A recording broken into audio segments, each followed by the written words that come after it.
Waalaikumsalam, berjumpa kembali bersama Sandro Jabrik, wong ganteng sak donya. Mohon untuk tidak menyebutkan nama dan identitas dalam percakapan ini karena percakapan ini saya naikkan dalam konten YouTube. Gimana Mbak Ada yang bisa dibantu? Ya Allah, kayak mimpi Mas Sandro ngangkat teleponku. Loh, Mas Sandro yang nelpon. Ya diangkat loh, tadi sampean bolak-balik. Tadi soalnya ada yang telepon juga. Kayaknya antri gantian. Gimana? Ada yang bisa saya perbuat ini Mbak? Mas Sandro, aku mau cerita. Tapi ini kan aku tuh mau cerita. Sebenarnya aku tipe orang yang kerja itu yang gak pernah mengeluh ke urgent. Apapun yang terjadi itu aku kerjain gitu loh Mas. Yep. Tapi udah 3 tahun ini sama majikan yang pertama ini, aku kan non tadinya ya Mas ya, non, dan gak pernah pengalaman kemana-mana kan. Terus masuk majikan ini itu gak pernah bentar deh, aku nervous ceritanya. Halo? Minum air putih ya. Kalau nervous. Terus aku masuk majikan ini tuh tanpa interview. Dia langsung tanda tangan aku. Dan gak pernah telepon, gak pernah apa tadinya. Terus masuk ke Hongkong kan kaget tuh Mas, kayak shock gitu. Terus yang tanda tangan aku tuh meninggal pas aku finish 2023 bulan 1, yang tanda tangan aku meninggal bulan 2-nya. Jadi aku renew, dia meninggal. Jadi aku renew lagi sama tanda tangan lagi, tapi tetap yang aku jaga tetap nenekku. Ganti nama majikan aja gitu. Nama majikannya yang tadinya itu adiknya si uceku ini, sekarang jadi si uceku ini yang majikanku. Terus gini Mas Sandro, aku tuh kayak maju mundur cantik gitu, mau di sini terus. Tapi apa ya, kekurangannya dulu ya, aku ceritain kekurangannya dulu. Aku di sini tuh tinggalnya di desa banget. Kalau musim panas itu banyak ularnya itu keluar terus Mas, sampai masuk rumah. Kamar mandiku juga kan di luar, kalau mau pap itu kan di luar. Itu kalau musim panas ularnya kadang masuk. Itu yang kadang aku nggak betah itu, kalau musim panas banyak ularnya. Yang namanya rumah di desa yang ada ular, tapi udah biasa, orang aku udah 3 tahun di sini. Terus yang kedua, si Ceku ini apa ya, yang cewek tuh si Ceku yang baik itu yang udah meninggal. Yang sekarang ngejeng aku itu ya yang cerewet banget ini. Tapi yang gaji aku si mbahku. Makanya aku tetap bertahan, tetap betah aja, karena walaupun dia cerewet, dia nggak punya kuasa gitu loh. Terus tadi mbahku bilang gini, aku yang ngajak ngomong, aku pura-pura gini, Bobo mau jeng Caca itu sampai kapan sih, aku nanya gitu. Terus Boboku gini sama si Ucin jawab, ya sampai terus mau Caca terus, mungkin sampai umurnya Boboku nggak ada ya Mas ya, mau Caca terus gitu. Oh ya udah, kamu aja di sini terus, toh kamu udah ngerti Bobo mau ngomong apa aja. Soalnya Boboku itu nggak pakai bahasa Kantonis Mas, pakainya bahasa nggak tahu itu bahasa apa, tapi aku ngerti dia ngomong apa itu, bukan bahasa Mandarin juga. Nah ya, aku mau tanya mungkin Mas Sandro, aku istirahat malam di sini 8:30, aku udah di kamar. Bangun 6:30, aku main HP tuh los, tapi kamera ada di setiap sudut, tapi itu sesuai gitu, nggak ada masalah sama akunya. Terus pekerjaan tuh sebebas gitu. Ya itu tadi yang nggak betah. Aku di desa, setiap libur tuh aku waktu habis di jalan rasanya. Terus yang kedua, masalah ular kalau musim panas. Yang ketiga banjir, kalau hujan terus banjir juga, rumahnya masuk dapur banjirnya. Tapi yang plusnya itu ya tadi, kalau aku kerja aku nggak, kalau aku libur aku nggak kerja. Aku 6:30 pagi, bangunnya 7:30 pagi, terus tidurnya itu nggak terlalu malam. Majikan terserah mau main HP, mau yang penting kerjaan udah beres gitu. Gajiku ya ditambahin, aku tanda tangan kontrak kedua ini gajiku ditambahin. Kalau aku mau lembur dibayar $200 sehari, kerjaannya sama aja kayak aku biasanya. Kira-kira gimana ya Mas ya? Apa aku tetap jagain boboku sampai boboku meninggal? Apa aku ganti majikan aja ya setelah finish? Tapi aku takutnya nanti aku di sini bener banyak ular ibaratnya, tapi udah terbiasa lah, udahlah aku pasrah lah. Yang penting kan bisa jaga diri. Nanti aku takutnya kalau nanti majikanku yang baru kayak majikanku di sini, aku sakit, aku diurus ibaratnya gitu loh Mas. Aku sakit, aku diurus, aku dikasih waktu istirahat. Aku kan ada kamar sendiri di sini. Jadi kalau aku sakit, aku langsung dibawa ke dokter, aku dikasih hari buat istirahat gitu. Mereka tuh walaupun cerewet, tapi mereka itu mengerti peraturan gitu. Udah Mas Andra, aku udah cerita semuanya. Gimana Mas Andra? Udah. 6 menit. Giliran saya ngomong. Oke. Kalau persoalannya cuman ular, saya itu sukanya camping. Dan camping saya di tempat-tempat yang nggak dijamah manusia. Sampean malah manusia ada di situ banyak. Ular itu gampang, sampean kasih garam aja lo kelar. Sampean beli garam yang lebih halus itu, atau garam kasar aja. Bilang aja sama Cece supaya ularnya nanti nggak masuk. Aku boleh nggak taruh garam, aku tak yang beli. Ngomong baik-baik, nanti dikirain sampai nyepyuri garam nanti pakai guna-guna lah macam-macam. Enggak, cuman ngusir-ngusir binatang-binatang itu. Kalau enggak sampai tonton video bagaimana kalau ular dikasih garam. Bisa dipahami nggak? Halo? Masalahnya kan rumahnya ini villa tua itu ya Mas ya, ukuran 1.400. Terus halamannya kan besar. Halaman besar itu kan rumput-rumput kayak ada pohon mangga, semua pohon-pohonan itu. Jadi kalau musim panas, musim panas itu, gak usah nyeritain situasi yang sampai ada di kamar itu, membuat saya itu jadi mikir tambah mumet. Intinya ular itu takut sama garam, oke?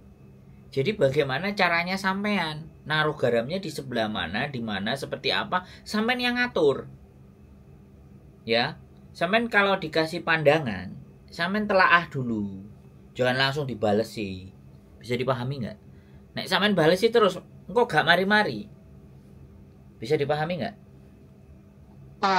Ya, kan aku ngomong, ya. Sampean tadi 6 menit aku lo gak nyela. Bener nggak aku ngomong? Lah kok aku ngomong sebentar sampean wis nyela. Piye? Dilanjut ah? Halo? Maaf ya Mas. Enggak. Yo kalau dilanjut ayo, kalau enggak apa-apa. Soalnya kadang-kadang gini loh, seseorang itu minta masukan tapi giliran kita mau ngomong wis disela lagi lho, terus bingung kan aku. Dimintain masukannya piye? Nek saya ngomong sebentar aja wis disela. Boleh enggak saya ngomong kayak gitu? Halo? Iya. Oke. Jadi yang pertama kalau masalah binatang itu. Terus yang kedua ya. Walaupun di desa, ya, anggap aja lah sampai nomai dulu juga desa di Indonesia. Tapi gajine 4 sekian, ya, hampir 9 juta, 10 juta. Sampean bayangkan. Sampean nonton kontenku, lihat yang gaji 7.000 nggak bisa istirahat, nggak dikasih makan sama majikan, tidurnya di dapur. Sampean coba bayangkan. Kalau sampean ada di posisi seperti itu bagaimana? Aku nggak ngerti, sampean nonton kontenku berapa? 1, 2, 3, apa 10, apa sebulan, 2 bulan, 3 bulan, aku nggak ngerti. Tapi yang jelas, kalau sampean ceritanya seperti itu kepada saya, loh itu kerjaannya impian buat teman-teman yang ada di Hong Kong. Jam 9, setengah 9 sudah tidur, bangun setengah 7, loh ya. Bisa libur nggak pakai kerja. Cuman memang agak jauh, capek. Ya biasa. Saya dulu ya Mbak, saya dulu kerja juga di daerah Kuntong naik ke atas itu. Jingwansang, ya kan. Yang naik itu harus dari MTR itu harus naik Siupa atau angkot, dan angkotnya itu jam-jaman. Setelah jam 8 habis, makanya begitu aku pulang itu ketemunya babi. Saya pernah ketemu ular segede paha, Mbak, waktu pulang. Musim dingin karena aspal kan panas kalau tetap dingin. Jadi ularnya itu ndelujur di aspal, aku lewat aja. Ya nggak ada masalah, wong kita nggak ganggu. Mungkin perutnya sudah besar lagi kekenyangan, jadi dia ngelepar di aspal. Bahkan aku pas nganterin kue pakai mobil, itu di mobilnya itu depannya juga ular, kita nungguin ular itu nggak lewat-lewat. Akhirnya terus kita suruh hati-hati megangnya kuenya, jangan gerak, kita mau lewati kayak ularnya itu kan bannya pasti akan jundil kayak gitu kan. Nah kayak gitu. Aku juga pernah itu 2 kali aku ketemu kebo, terus dilong-longin sama anjing kalau pas lewat rumahnya orang. Karena di kampung kan kalau setiap punya rumah kan selalu ada anjingnya. Lewat aja kita nggak ngapa-ngapain digonggongin anjingnya. Malah saya itu kepingin hidupnya yang kayak gitu, Mbak, di tempat-tempat yang gak berisik gitu loh. Jadi menurut saya sekali lagi, nek sampean masih merasa bahwa itu nggak bagus, menurut sampean itu kurang, ya sudah, sampean coba ke majikan baru yang belum tentu. Minimal sampean 2-3 kontrak kan ngerasain. Kalau memang sampean mau belajar ya nggak apa-apa.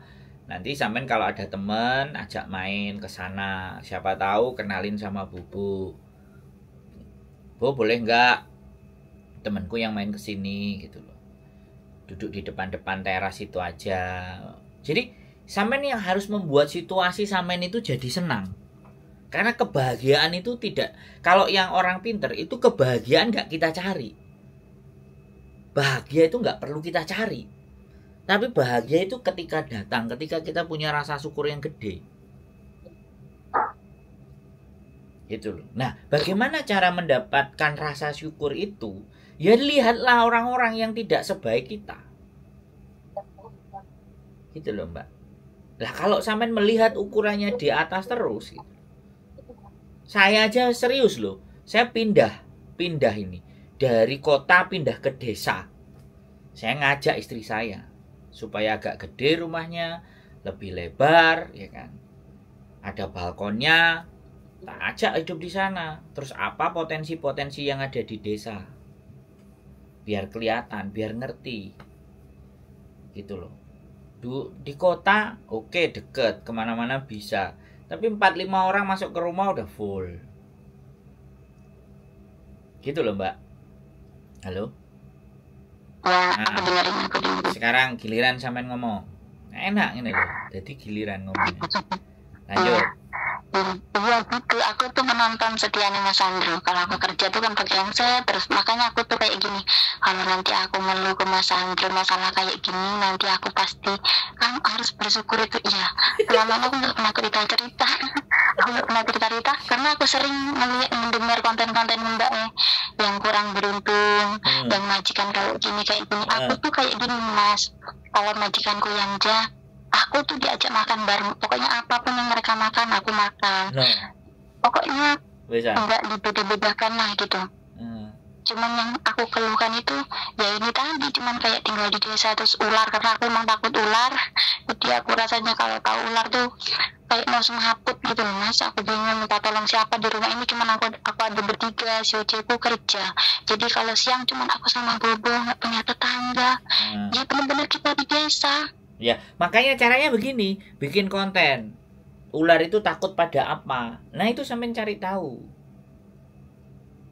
Wawasannya dipakai, HP-nya digunakan. Nanti kan sampean tahu, oh bagaimana teknik. Ya, sampean harus belajar tentang perularan. Bisa dipahami nggak? Loh iya, ular ya, sekali lagi namanya ular. Itu kenapa masuk-masuk ke tempatnya sampean? Karena ada bau makanan. Terus anget. Ular itu mencium aroma bau-bau. Kalau musim panas dulu Mas Andro, ularnya itu ular kobra yang besar-besar itu loh, Mas. Iya, aku ngerti Mbak, aku paham. Ya, aku ngerti. Makanya kasih garam. Lempari garam di luar-luar. Coba sampean buktikan nanti. Sambil tonton konten, cari YouTube.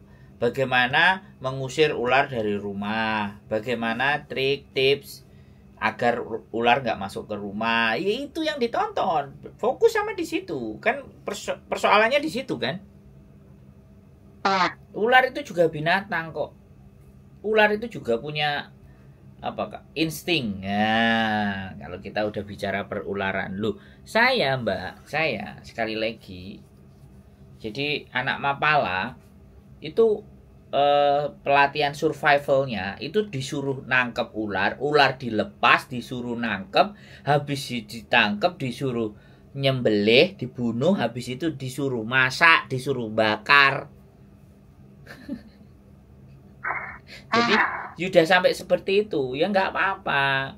Ya bicara gini loh mbak, Samen kan punya kepercayaan. Ya udah, kalau ada ular masuk, mbok saya itu jangan diganggu toh. Udah, kamu pergi, kamu mau cari apa? Ini nggak ada makananmu di sini. Ajak ngomong aja kayak gitu. Loh iya, orang-orang berpikir ya, sekali lagi, gila anak ini ngajak ngomong ular. Orang berpikir, tapi hewan itu akan memahami si perasaan. Hewan itu paham gitu loh. Dia cari makanan. Bisa dipahami nggak sampean? Dia cari tikus juga. Ada tikus nggak tempat sampean? Banyak. Nah, maka itulah dia cari tikus sebenarnya. Banyak kodok juga. Banyak Nah, kodok, itu banyak tikus. Semua hewan. Yang dicari ular itu. Dia mencari mangsanya di situ. Nggak mungkin ular itu masuk rumah nggak ada alasan. Alasannya ya ada tikus. Gitu. Bisa dipahami. Makanya cari perangkap tikus. Tikusnya kena, buang keluar. Jadi ularnya biar di luar makan. Kasih lem. Habis itu tikusnya sama ularnya kena lem semuanya. Gak jadi dimakan kan gitu. Ularnya juga. Loh iya loh. Sekarang gimana? Ya hidup itu gak mungkin mbak semuanya enak. Pasti di sisi enak ada gak enaknya. Tapi pikiran kita lebih kemana? Lebih ke enaknya apa lebih gak enaknya? Kalau lebih enaknya kita mesti banyak syukur jatuhnya. Karena ngerasa lebih enaknya. Enaknya ya berlebih, makanya rasanya syukur. Tapi kalau kita rasa gak enaknya lebih, jatuhnya ngeluh. Lah sampean yang mana? Aku kalau masalah pekerjaan tuh nggak pernah ngeluh. Makanya yang dikeluhkan kan cuma ular. Iya, ular. Karena takut ular. Ular kok. Makanya belajar tentang ular. Loh iya dong. Jadi aku harus tetap di sini gitu ya Mas Andri ya. Mbak, itu keputusan ke diri sampean. Ya. Keputusan ke diri sampean bukan ke saya. Kalau saya sampean, saya jadi sampean ya. Ya saya stay di situ. Ya kan? Saya stay di situ, saya beli garam yang banyak, tak lempar-lempar di luar sekitar rumah keliling supaya ularnya nggak masuk, kan gitu. Atau saya semprot serangga, semprot apa-apa itu opo biopaksoy biar tikus apa semuanya nggak datang ke rumah, atau ularnya juga nyium bau yang nyengat jadi nggak mau masuk rumah, kan gitu mbak. Masuk akali kita kalah sama ular kan ya nggak lucu. Jangankan kok ular, setan itu loh ya mbak, kalau mau tak ajak omong setan itu. Cuman aku malah nggak takut setan Mas Andri. Nah iya. Ya belajar lah, nanti tak kasih video lah bagaimana cara menyiasati agar ular nggak masuk ke rumah. Tak kirim sampean biar nonton. Kalau nggak mau nyari sendiri. Iya Mas Andri ya, kita tuh sebenarnya harus banyak bersyukur. Tapi aku bersyukur Mas Andri, aku bersyukur ya dapat majikan. Nek wis syukur nggak usah pakai acara tapi-tapian. Ya sudah, bersyukur saja. Jangan dikei embel-embel. Karena aku butuh teman, bukan butuh teman, pengen bercerita gitu kan. Selama ini aku memendam. Ya, aku pengen boleh. lihat konten. lihat konten Miss Yuni, lihat konten Mas Sandro, aku juga pengen cerita. Coba aku cerita ke Mas Sandro. Kayaknya kalau majikan ini udah idaman, udah Iya, nanti mencece-cece gini. paling. Nanti gini, habis tak upload ya, sampean dengerin ya, nanti upload komenannya lihat. Enggak, Mbak, sampean enak. Wah, sampean keren. Nanti kan kayak gitu tuh. Jadi sampean oh iya ya. Jadi sampean akan merasa bersyukur. Oh iya ya. Iya, aku juga sering dengar kontennya Mas Sandro tuh banyak cece-cece yang kurang beruntung. Aku kadang, aduh majikanku tuh walaupun cerewet, tapi mereka tuh cerewet cuma mulut doang gitu loh. Mereka juga nggak bakal tegaan sama aku. Mereka tuh paling takut kalau aku kenapa-kenapa gitu loh Mas. Maksudnya tuh nggak bakal membiarkan aku tuh sakit karena apa? Takutnya mereka maafan kali ya kalau aku sakit. Soalnya aku pernah sakit gara-gara corona. Tapi selebihnya mereka taat peraturan karena majikan yang baik, kata Mas Sandro, majikan yang taat peraturan. Dan majikanku taat peraturan, gaji nggak pernah telat. Dari kontrak pertama sampai kontrak kedua ini nggak pernah telat Mas. Pokoknya ya kalau soal pekerjaan tuh aku nggak ngeluh, cuman ya itu tadi ya, tapi nanti tak cobalah. Pokoknya aku kuat deh, aku ngadepin ular ini. Ya, belajar cara menghadapi ular. Kan lama-lama sampai jadi pawangnya ular. Jangan cuman ular aja kok diributin, sama ular aja kok pusing, Mbak. Ularnya tuh lemu-lemu Mas Sandro, dan dia tuh sehari tuh bisa keluar ininya, nanti ininya, ganti-ganti ular. Ya nggak apa-apa. Ya namanya juga nyari hidup, ularnya juga pengen hidup. Ya, sekarang aku harus banyak bersyukur lagi, cuman kendala cuman masalah ular. Makasih ya Mas Sandro ya, aku udah cerita ini semuanya, udah tak ceritain ini. Kapan-kapan lah ngopi kita. Kalau libur main ke sini. Nanti saya juga ke desa. Bawa temen gitu. Kayaknya bawa teman ke tempat Mas Sandro. Ya, nanti saya pindah ke desa bulan depan Maret sudah. Ini mau pindahan pokoknya. Oke, nanti aku main ke sana kapan-kapan. Kalau perlu saya sama bojoku main ke tempat sampean. Bojoku juga takut ular, ben bengok-bengok. Aku sama boboku tuh nggak takut Mas Sandro. Lucunya boboku tuh ya, udah tahu ada ular di depannya. Alah, ambil semprotan, disemprot kepalanya. Aku mana mau nyemprot? Aku lihat ular aja udah gemeter, lari aku jerit-jerit. Bobo, ayo masuk. Bobo, disemprot kepalanya, disemprot kepalanya. Apa ularnya segede kayak gitu, aku suruh nyemprot kepalanya. Nggak apa-apa, makanya dia itu cari makan, ada tikus gitu loh sampean. Makanya coba lah nanti di kolong-kolong ya, semprotin pakai biopaksoy, siram pakai biopaksoy, nanti dicoba ularnya datang nggak. Kalau bau-bau nyengat gitu kan nggak mau. Serangga, hewan-hewan itu pasti nggak mau. Tapi jangan banyak-banyak, nanti kalau terlalu banyak sampean yang ngirup malah pusing. Oke.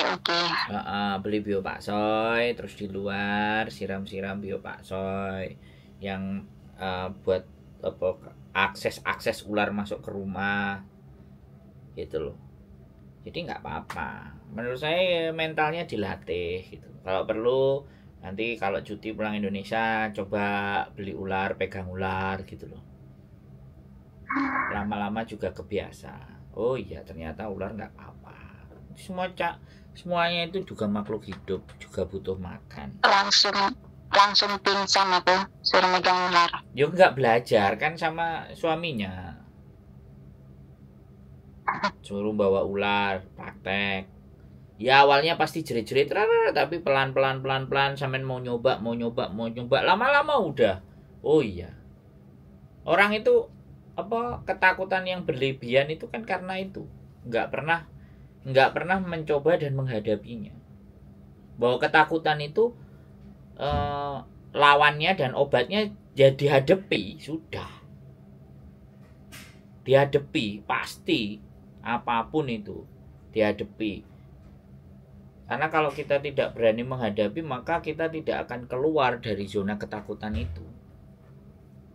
Bisa dipahami maksud saya? Ya. paham. Nggak apa-apa. Ngadepi ular yang penting gajinya 10 juta kan enak.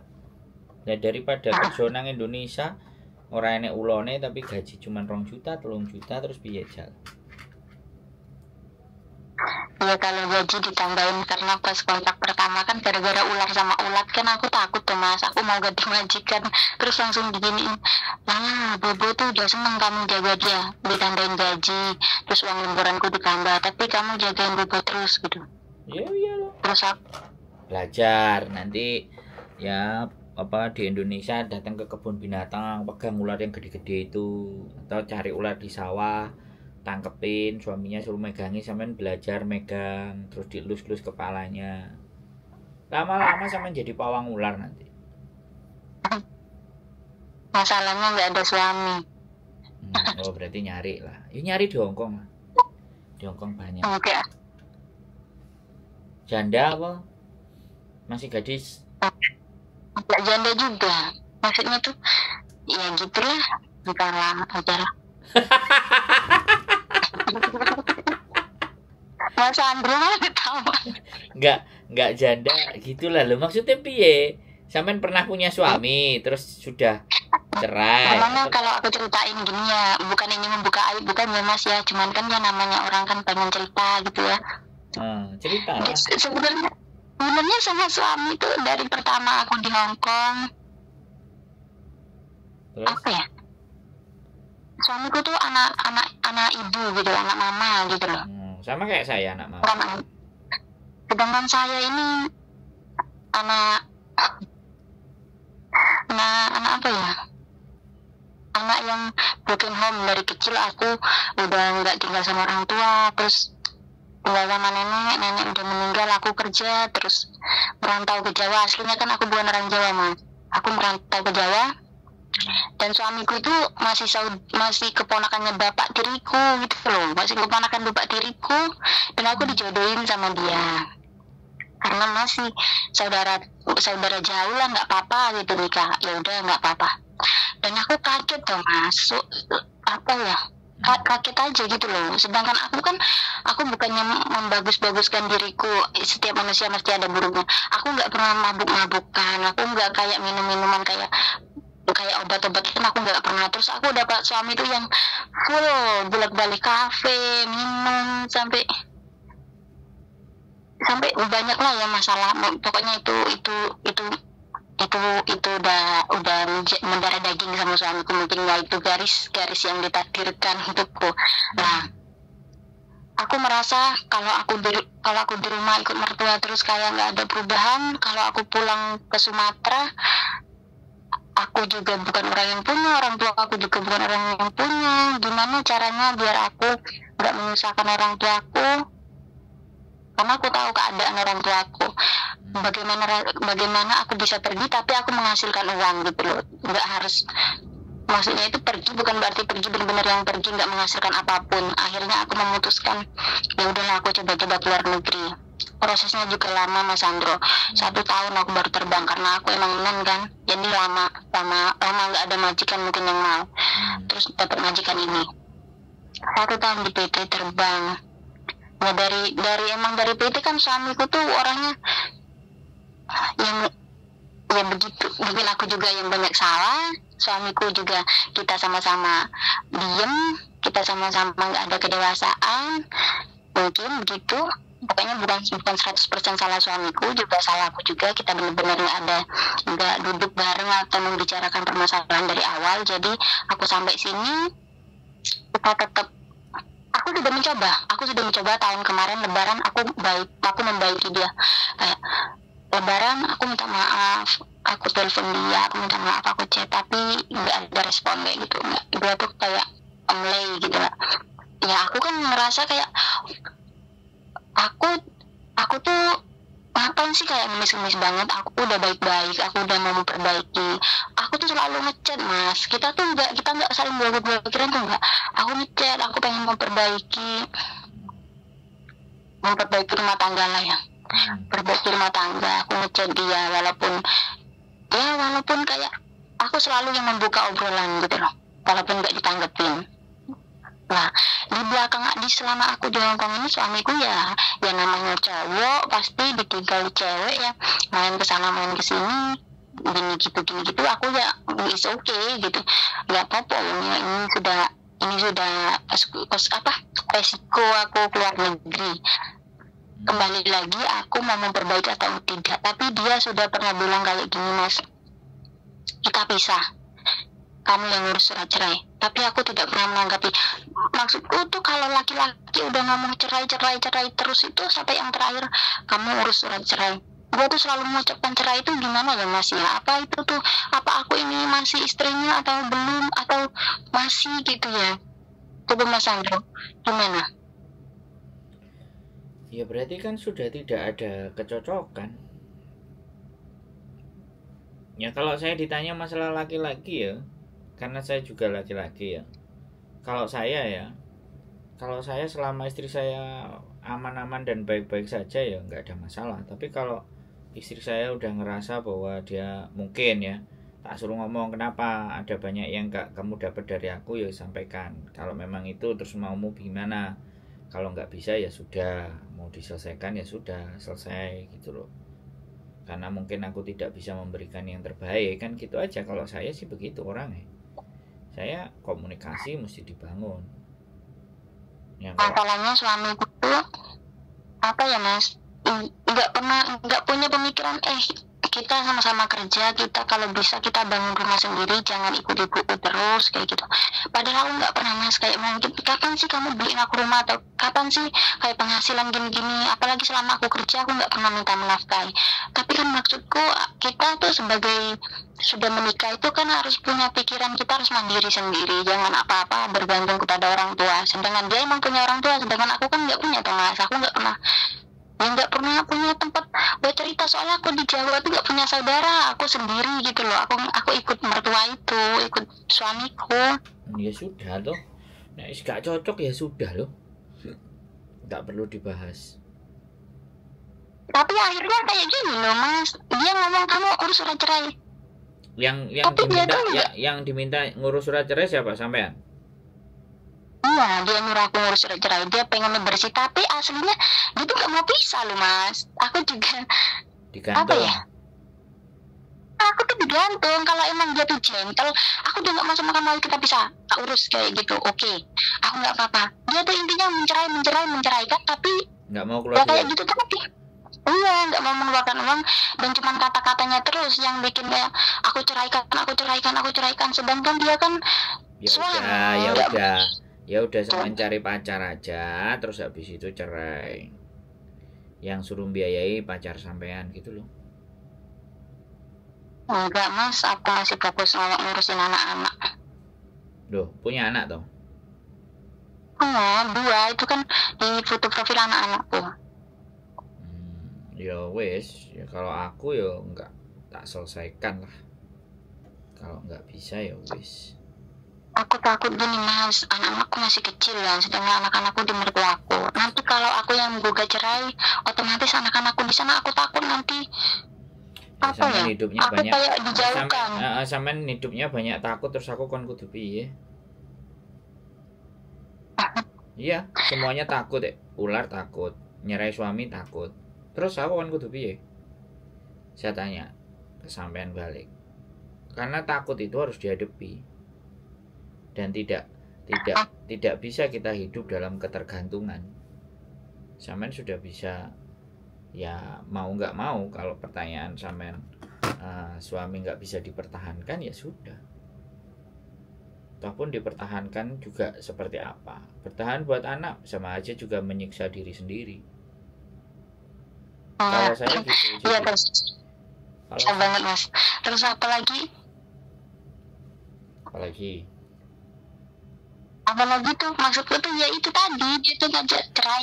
Ya udah, kalau dia ngajak cerai ya cerai aja sudah selesai, tinggal ngomong baik-baik sama mertua toh. Saya bercerai sama mertua sama anaknya ibu karena dia sudah berkali-kali ngomong cerai, artinya kan sebenarnya daripada sampean nanti dia nggak cerai tapi dia jalan sama perempuan yang lain, dia selingkuh sama yang lain, kan begitu nyesekat sampean. Ya sudah, ngomong sama mertua baik-baik, Ini ngajak cerai Bu mertua, bagaimana, anak saya seperti apa kira-kira. Kalau udah besar semuanya ya udah dipondokin loh, biar dirawat di pondok kan kayak gitu. Masih TK. Kalau suamiku tuh ya udah maksud itu udah keluar masuk kafe. Selama aku di sini tuh udah semuanya itu dia udah menjalani hidupnya dia kayak dia nggak ada istri gitu loh Mas. Cuma Ya kan aku nggak sudah, pernah mempermasalahkan. nek wis jelas kan gak ngapain sampean harus mempertahankan ke saya untuk mempertahankan dia. Bisa dipahami nggak? Sampean cerita keluh tapi tidak melakukan tindakan, terus buat apa? Saya tanya sama sampean. Hidup itu butuh action, butuh tindakan. Kayak sampean nggak punya duit, suaminya di kafe-kafe dan semuanya, sampean berangkat ke Hong Kong untuk mencari uang, itu tindakan. Nah, saya kira sampean nang Hong Kong bisa mencari uang, ya. Saya kasih tahu ya kan. Bojone gak kena ditoto. Gak iso mandegani. Ya, gak bisa menjadi suami yang benar, ya diganti. Gitu loh, Mbak. Sesimpel itu hidup. Ya kan? Kalau sampean ngajak ngomongnya ke saya loh ya. Jangan pakai perasaan, ngomongnya sekarang pakai logika. Makanya telepon mertua sampean. Bagaimana anak ibu? Seperti ini, masih ada seperti ini. Nah, kira-kira kalau sampean jadi saya bagaimana, Bu? Pendapat ibu? Nah, mertua cewek, mertua cowok, ajak telepon semua. Ajak bicara. Biar dia juga ikut nuturi anaknya. Kalau memang nggak bisa, kelarkan semua. Nggak pernah Mas Sandro, mertua aku selalu belain suamiku. Nah ya enggak. Kalau dia belain anaknya ya sudah, berarti kan sudah nggak pas. Tapi kalau sampean nggak mau mikir selama anak sampean masih dijaga dan dirawat sama mbahnya baik-baik, ya sudah. Sampean golek pacar loh. Membuka pintu buat laki-laki yang lain, siap nikahin, aku belum cerai. Bisa nggak kamu bayari cerainya? Beres loh. Cari orang Hong Kong lebih bagus. Anaknya udah menikah, udah sampean menikah, anaknya bawa ke sini. Umur 17 dapat KTP, selesai. Ngapain susah? Nggak laku Mas Sandro, aku tuh udah nggak laku. Kok cari siapa? Kok kata siapa? Kok kata siapa sampean nggak laku? Umur 51, 52 aja kemarin nyuruh aku datang Januari. Tanggal 24 acara nikahnya kami nggak datang. Ada lagi yang umurnya berapa kemarin? 63 kalau nggak 64. Sudah di-share, dijak rabi sama orang Hong Kong. Pikirannya sampean lah yang membuat sampean itu tersiksa. Pikirannya sampean yang membuat sampean itu jadi takut. Pikirannya sampean sendiri. Gitu loh. Apa nanti kapan-kapan aku main ke sana ya Mas Andri ya? Terserah sampean, Mbak. Intine wonge angel nek dituturi angel, gandani angel. Awake perasaane susah, sedih. Tapi kehidupannya angel, dia dikei masukan ngene angel, masukan ngono angel. Ya wis lho, terusan aku kon kudu piye? Mas Andro tuh kalau ngomong gampang, ya udah cari suami sini, cari pacar lagi, itu kayak mudah banget cari pacar lagi. Iya, sekarang gini loh Mbak, sampean itu sudah capek kerja, sudah punya anak, sudah ngerawat, ya boleh nggak saya ngomong, sampean juga berhak untuk merasa bahagia. Boleh nggak saya bilang, sampean juga berhak untuk merasa disayangi. Boleh. Ya memang orang yang nelpon saya itu dia ngerasa sulit keluar dari pikirannya, ngajak ngomong saya, takjak keluar pikirannya dari pikirannya mereka ke pikiran saya. Tapi yo cek gak terima lah, terus aku kon kudu piye? Iya, kan aku cuma ngomong Mas, aku nggak lihat konten Miss Yuni susah ditelepon, terus aku dengerin konten Mas Andri terus, apa aku bercerita ya biar ada yang denger cerita. Ya bercerita diempet dhewe mumet ndase, Mbak. Nanti kalau sampean setelah bercerita tak naikin, sampean silahkan baca komen-komennya. Nanti itu di situ juga ada solusi, ada cara berpikirnya teman-teman semuanya. Karena penontonku kan orang pinter-pinter, nggak ada yang memaki-maki. Ya, aku kan nonton Mas Andro terus. Duh, ya nonton kontennya tapi kan belum tentu nonton komennya juga. Liatin komen-komennya. Sebenarnya aku belum tua loh Mas. Aku tuh masih 26 tahun. Terus ngomong nggak laku itu sampean njaluk tak ganden dasi apa piye? Ya soalnya iya Mas, aku 3 tahun di sini nggak ada yang ngelirik. Bukan masalah tidak ada melirik. Di hati sampean ini jujik isine resek tok, Mbak. Gak resik. Isine itu rusuh. Isine ketakutan ular, ketakutan mertua, ketakutan suami. Lha piye kongkon wong delok aura, tapi nek sampean happy. Hai Lengloy, hai Homo. Leho, leho. Oh, majikan baik-baik cek umur 26, Mbak. Dhe bojo lorong kas lho ya cek iso sampean. Ya Allah. Piye sih? Aku kan kudu piye? Makanya orang yang otaknya beku itu harus diganden, kasih palu, dipentung palunya der biar pecah. Kalau sudah pecah baru bleng. Iya ya hidupku kenapa tak bikin susah? Wong liyane bahagia kok. Kalau aku mikir susah dewe lah ya no way lah. Makanya tadi aku dengar Mas Andri cari pacar lagi tuh aku mikir kok gampang ya ngomong Mas Andri cari pacar, cari gimana ya? Selama ini nggak ada yang dengerin. Gampang lah Mbak, apa yang menjadi gak gampang? Ya terima kasih ya Mas Andri udah dengerin ceritaku ini. Iyalah. Udah lega. Iyalah. Ngapain bingung? Ya, semangat. Cari bojo Hongkong. Yang Nggak ganteng. maju. Nanti Nggak ada yang ngelirik. ada. Nanti download aplikasi Badu. Tulisannya Badu, nanti aplikasi kencan. Mantap. Ya Allah. Takut Mas Andro. Ah, lo kan takut lagi kan? Dari tadi omongannya apa yang nggak ada takut? Tembelek Mbak sampai nih diomongi peng 20 ya to takut ae. Hah? Ya. Nantilah kalau udah lewis gede aku nyari pacar ya. Terserah sampean lah. Seneng atine sampean piye. Makasih ya Mas Andro ya cerita wis mau ngrungokne ceritaku. Siap. Selamat malam. Selamat malam. Assalamualaikum. Waalaikumsalam. Salam buat Mbak Yuli. Ya, dia masih kerja belum pulang. Nanti kapan-kapan aku main ke sana ya Mas Andro ya kalau ada Mbak Yuli sama teman-teman. Laksanakan. Siapa tahu dapat pacar nanti. Siapa tahu dapat pacar. Jelas dapat dong. Oke. Oke, Yakin. Assalamualaikum. Waalaikumsalam warahmatullahi wabarakatuh. Oke teman-teman, luar biasa. Mulai dari takut ular, takut sama suami, dan macam-macam. Keep stay tune my YouTube channel and see you next video. Bye bye.